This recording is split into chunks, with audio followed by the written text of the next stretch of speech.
우리가 카메라를 이용해서 사진을 찍을 때 두 가지 방법이 있고, 그 중에 인텐트를 이용해서 단말에 기본 카메라 앱을 띄워서 사진을 찍은 다음에 그 찍은 사진을 가지고 와서 화면에 보여주거나 처리하는 방법을 먼저 봤습니다. 이번에는 여러분의 앱에다가 카메라 미리 보기 화면을 직접 보여주고 그 다음에 그 상태에서 사진을 찍는 그런 기능을 한번 만들어 볼게요. 자, 새로운 프로젝트를 하나 만들고요. 자, 프로젝트의 이름을 마이캡처라는 이름으로 지정을 합니다. 자, 패키지 이름에는 my를 빼주시면 될 거고요. 자, 그 다음에 next, next, next, finish 눌러서 새로운 프로젝트를 만들어 줍니다. 자, 우리가 카메라 미리 보기 화면이 보이는 거는 성능이 중요했기 때문에 옛날에 서피스 뷰라고 하는 걸로 만들어졌고요. 그거는 일반 뷰하고 좀 다르다고 했죠. 그래서 서피스 뷰를 상속한 새로운 뷰를 하나 만들고, 자, 그 새로운 뷰를 자, 우리가 화면에다가 자, 추가를 해주려고 합니다. 자, 그러면 책에서는 자, 이너 클래스, 내부 클래스로 이 메인 액티비티 안에서 정의를 했죠. 그거를 자, 바깥에다가 한번 정의할 수도 있어요. 자, 왼쪽에 자바 밑에 패키지 선택하고요. 오른쪽 마우스 버튼 눌러서 뉴 자바 클래스 만들어 봅니다. 자, 그리고 카메라 서피스 뷰라는 이름으로 넣고요. 슈퍼 클래스를 자, 서피스 뷰라고 하는 걸 찾아봅니다. 자, 그러면 안드로이드 뷰 밑에 서피스 뷰가 있겠죠? 자, 이걸로 상속해서 만들도록 합니다. 자, 그러면 이렇게 만들어지겠죠? 자, 빨간 줄이 나와 있네요. 자, 이거는 카메라 미리 보기 화면을 지금 구현을 하기 위한 겁니다. 자, 여기 갖다 대면 컨스트럭터가 없대요. 오른쪽 마우스 버튼 눌러서 제너레이트, 자, 컨스트럭터 누르면 자, 4개가 나오죠. 일반 뷰처럼 얘도 기본적으로 XML 레이아웃을 추가할 수도 있고 자바 소스 코드를 추가할 수도 있습니다. 그래서 필수 생성자가 2개라고 보시면 되겠죠. 자, OK 눌러줍니다. 자, 그러면 이제 2개의 생성자가 추가가 됩니다. 자, 여기서 일단 초기화를 할 수가 있으니까요. init이라고 해주고요. 컨텍스트 객체를 넘겨주도록 자, 이렇게 공통으로 메소드를 호출하도록 만들어줍니다. 그리고 밑에다가 자, private void init이라고 해서 자, 초기화를 위한 메소드를 하나 정의를 합니다. 자, 우리가 이 서피스 뷰라고 하는 거는 기본적으로 껍데기만 있는 거라고 하는 걸 몇 번 얘기를 했었어요. 그래서 껍데기만 있고 실제 컨트롤은, 실제 제어는 서피스 홀더라고 하는 게 해줍니다. 서피스 홀더를 가지고 한번 처리해 볼 텐데요. 자, 서피스 홀더라고 하는 객체를 하나 먼저 선언을 합니다. 자, 홀더라고 그냥 받아볼게요. 그리고 이게 이 안에서 카메라를 다루기 때문에 자, 카메라라고 하는 자, 객체를 하나 선언을 합니다. 일단 널로 초기화를 해주고요. Alt 엔터 키를 치면 카메라가 그래픽스 밑에 카메라와 하드웨어 밑에 카메라가 있습니다. 자, 엔터를 칩니다. 자, 카메라가요. 지금 요거는 예전에 쓰던 거고, 자, 카메라 버전 2라고 해서 새로운 카메라 객체가 만들어졌습니다. 근데 이게 이제 예전 단말에서 지원이 안 되는 부분들이 있어서 우리는 그냥 예전 방식으로 그냥 써봅니다. 그래서 가운데 줄이 가 있다고 해서 못 쓰거나 하는 건 아닙니다. 자, 일단 요 예전 방식으로 일단 구성을 한번 해보겠다라고 하는 거고요. 자, 초기화를 하는 시점에 자, 홀더라고 하는 객체가 있으면 이거는 get 홀더라고 하면 서피스 뷰 내에 있는 자, 서피스 홀더라고 하는 객체를 참조할 수 있습니다. 자, 그리고 자, 홀더라고 하는 거에 add callback이라고 하는 걸 할 수가 있는데요. 여기다가 this라고 한번 넣어줍니다. 그래서 이거는 이 홀더라고 하는 게 이 서피스 뷰 자체가 일반 뷰하고 다르다고 했잖아요. 그래서 메모리에 만들어지거나 또는 메모리에서 없어지거나 또는 크기가 바뀔 때 일반 뷰처럼 뭐 on size changed니 on create니 뭐 이런 걸로 호출되는 게 아니라 별도의 콜백 메소드를 등록하게 돼 있어요. 그래서 자, 여기 위에 자, 이 클래스에다가 implements라고 하고요. 자, surface 홀더 점 해보면 콜백이라고 하는 걸 구현하도록 먼저 만듭니다. 그러면 이 콜백 메소드가 자, 여기에 add callback으로 콜백 그 인터페이스가 등록되도록 만들어주고요. 자, 기본적으로 저 callback이라고 하는 게 갖고 있는 메소드도 있어요. 그래서 generate implement 메소드 하면 3개가 추가되게 되어 있습니다. 자, 저걸 구현하면 이걸 implement 하면 구현하게 되어 있는 거죠. OK 눌러줍니다. 자, 이 각각이 뭐냐면 이 서피스 뷰가 메모리에 만들어지는 시점에 얘가 호출되고요. 그 다음에 변경되는 시점, 크기 같은 게 변경되는 시점이 얘가 호출되고 마지막에 없어질 때 이게 호출됩니다. 우리가 보통 콜백 메소드는 on으로 시작하잖아요. 근데 이거는 이제 사실 서피스 뷰가 안드로이드 초기에 만들어지면서 자, 그 일종의 규칙을 따라가지 않도록 지금 되어 있습니다. 그래서 조금 혼동될 수는 있겠죠. 근데 그래도 이게 그냥 콜백 함수다라고 생각을 하시면 될 것 같아요. 자, 서피스 크리에이티드는 이 서피스 뷰가 메모리에 만들어지는 시점이죠. 그때 우리가 카메라를 다룰 거라서 자, 카메라 객체를 참조를 합니다. 자, 카메라.open이라고 하면 그러면 카메라 객체를 참조해서 변수에 할당할 수가 있고요.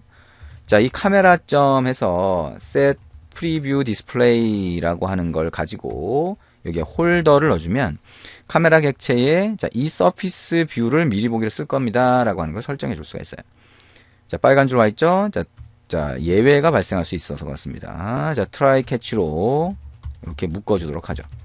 exception 2라고 하고요. 2.print stack trace로 합니다. 자, 그러면 이게 메모리에 만들어지는 시점에 카메라 객체를 참조를 하고 자, 프리뷰, 미리 보기 화면을 이 서피스 뷰에서 설정을 하겠다라고 하는 정보를 여기다 넣어준 겁니다. 자, 그 다음에 서피스 체인지드라고 하는 거는 자, 이제 이게 화면에 보여지기 전에 크기가 결정되는 시점이에요. 그래서 이 시점에 자, 카메라.점 스타트 프리뷰라고 하는 걸 호출을 하면 미리 보기 화면에 이제 픽셀을 막 뿌리기 시작합니다. 렌즈로부터 들어온 영상을 그쪽에 뿌려주는 거죠. 자, 그리고 서피스가 이게 없어지는 시점, 메모리에서 없어지는 시점에는 카메라.점 자, 스탑 프리뷰를 하게 되면 미리 보기를 중지를 시키고요. 자, 왜냐하면 미리 보기가 굉장히 많은 리소스를 먹게 되죠. CPU나 메모리를. 그래서 자, 그걸 일단 스탑을 시키고 릴리즈하면 리소스가 없어지게 됩니다. 자, 카메라를 해제하는 거라고 보시면 되겠죠. 그래서 이 카메라도 얘기했지만 여러 프로그램에서 동시에 쓰게 되면 한쪽에서 락을 걸는 경우에는 사용할 수 없는 상태가 될 수도 있어요. 그래서 이게 릴리즈를 꼭 끝날 때 해주셔야 됩니다. 자, 그리고 이 서피스 뷰가 미리 보기를 보여주는 게 목적은 아니잖아요. 그럼 미리 보기를 보여준 상태에서 사진을 찍는 게 목적이니까 자, 사진 찍는 거는 우리가 이 카메라에 보면 테이크 픽처라고 하는 게 사진을 찍는 메소드가 있어요. 그거를 이 서피스 뷰 객체의 메소드를 만들어서 이 메소드를 호출하면 찍을 수 있도록 메소드 하나를 만들어줍니다. 자, 퍼블릭 불리언으로 하고요. 자, 캡처 또는 테이크 픽처 똑같이 만들어 주셔도 돼요. 자, 캡처라고 한번 해볼게요. 그리고 이 캡처라고 하는 거에다가 자, 카메라.picture callback이라고 하는 콜백 메소드를 콜백 객체죠. 콜백 객체를 이쪽으로 전달하도록 합니다. 자, 이거를 콜백이라고 해볼게요. 자, 책에서 쓰는 용어하고 조금 다르게 입력을 해보겠습니다.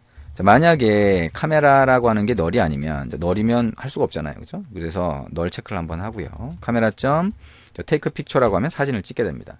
자, 그 다음에 콜백이라고 하는 걸 전달하시면 됩니다. 자, 그리고 else라고 하면 return false를 해주고요. 여기서는 자, return true를 해주도록 만들어 보겠습니다. 자, 이게 서피스 뷰에서 사진을 찍도록 하는 메소드가 됩니다.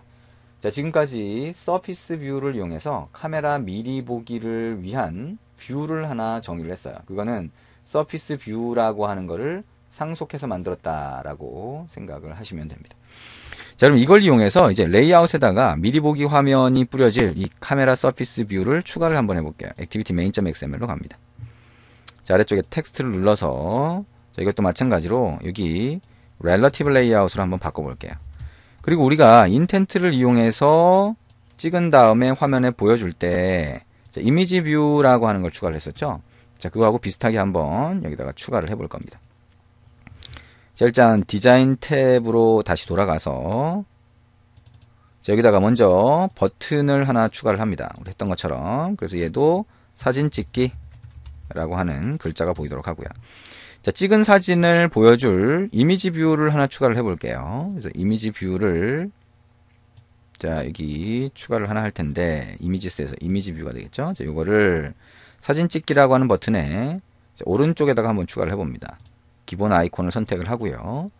자, 사진이 너무 작게 보이면 좀 그러니까요. 이거를 80dp 정도 크기를 한번 할당을 해봅니다. 이런 모양이 됐네요. 아이고, 버튼하고 위치는 좀 안 맞지만. 자, 이렇게 한번 넣고요. 그 다음에 여기다가 아래쪽에다가 프레임 레이아웃이라고 하는 공간을 일단 할당을 해봅니다. 자, 여기다가 그냥 서피스 뷰를 넣기에는 이 팔레트에 없으니까요. 자, 프레임 레이아웃으로 먼저 위치를 잡아봅니다. 아래쪽에 이제 보이게 되겠죠? 자, 그러면 텍스트로 가서요. 프레임 레이아웃 안에다가 자, 우리가 만든 자, 서피스 뷰가 뭐예요? 카메라 서피스 뷰라고 하는 걸 찾아봅니다. 자, 이거를 추가를 해보죠. 엔터 치고요. 매치 페런트, 매치 페런트 이렇게 추가를 해봅니다. 그러면 디자인 탭으로 가보면 이렇게 카메라 서피스 뷰라고 하는 게 이 안에 추가된 거를 볼 수가 있습니다. 자, 그러면 자, 이거를 자, 우리가 서피스 뷰라고 하는 아이디를 가지고 자, 지정을 한번 해봅니다. 자, 그럼 이제 자, 버튼과 이미지 뷰, 그 다음에 서피스 뷰라고 하는 게 들어가 있게 되죠. 메인 액티비티로 가봅니다. 자, 이미지 뷰라고 하는 거의 결과를 보여주고 싶다라고 하면 자, 요거를 찾아주면 될 거고요. 자, 카메라 서피스 뷰 같은 경우에도 우리가 써야 되죠. 그래서 서피스 뷰라고 변수 선언을 합니다. 이 밑에다가 자, 이미지 뷰라고 하는 거는 이미지 뷰로 캐스팅을 하는데 find view by id r.id.이미지 뷰로 찾아주고요. 자, 서피스 뷰라고 하는 거는 자, 카메라 서피스 뷰로 캐스팅을 하는데 find view by id r.id.surface 뷰로 찾아줍니다. 자, 그러면 이제 우리가 만든 서피스 뷰라고 하는 거를 사용할 수가 있게 되고요. 자, 버튼 이벤트 처리해 봅니다. 버튼 equal 버튼 find view by id r.id. 버튼이 될 거고요. 버튼 set on click listener new on click listener 엔터 치시면 됩니다. 자, 그럼 버튼을 클릭했을 때 우리가 자, 카메라를 사진을 찍을 거예요. 그러면 캡처라고 하는 메소드를 하나 만들어서 호출하도록 하고요.